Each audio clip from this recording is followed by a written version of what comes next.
When people ask Steve where he's from, he's not sure how to answer. Tonight, he's starting down the path to his second CC, and will share in this icebreaker how he ended up in Colorado. Help me to welcome Steve with his speech, How I Got Here.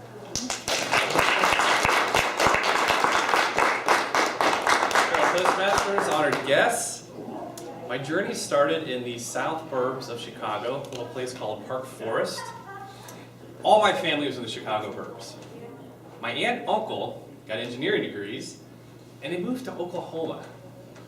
And they moved down there, and they called everyone in my family and said, "Oh my God, you guys have to move down here. Everyone's so friendly. It's warm, it's affordable, and there's no Chicago winter."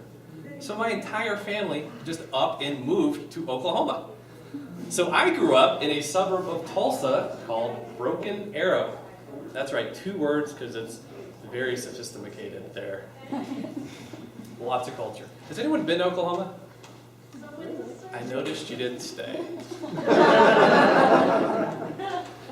Normal childhood, growing up in the Tulsa burbs, and for school I decided to stay in state where I attended. Tina's gonna love this.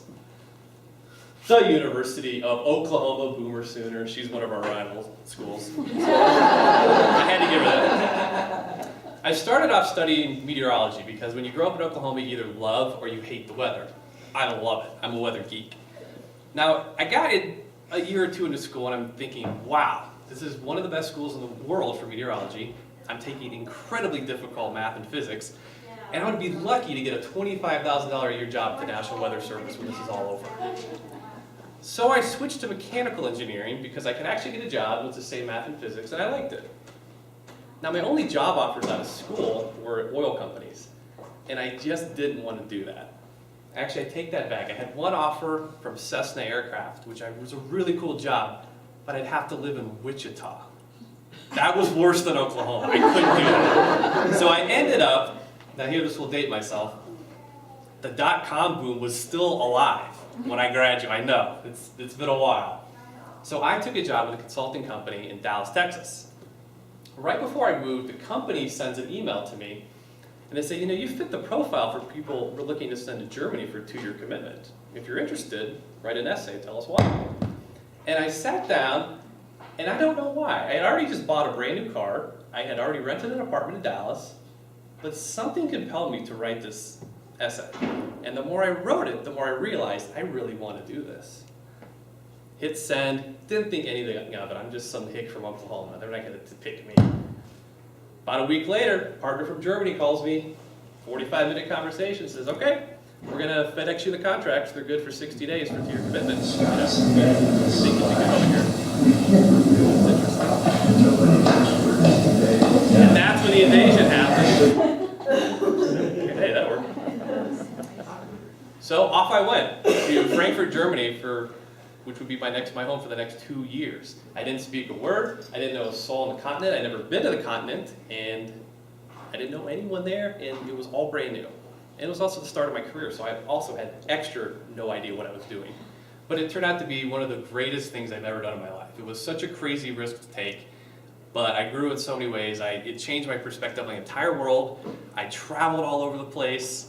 I dated women with really cool accents. It was so much fun. After 2 years, it was time to come back to the States, and I pushed hard to end up in Chicago, where I stayed for the next 8 years.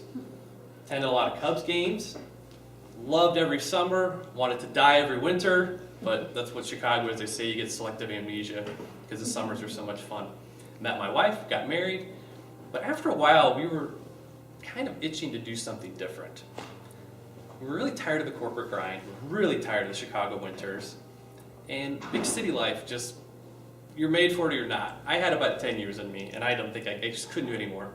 So without any plan whatsoever, we just up and moved to wine country in Northern California.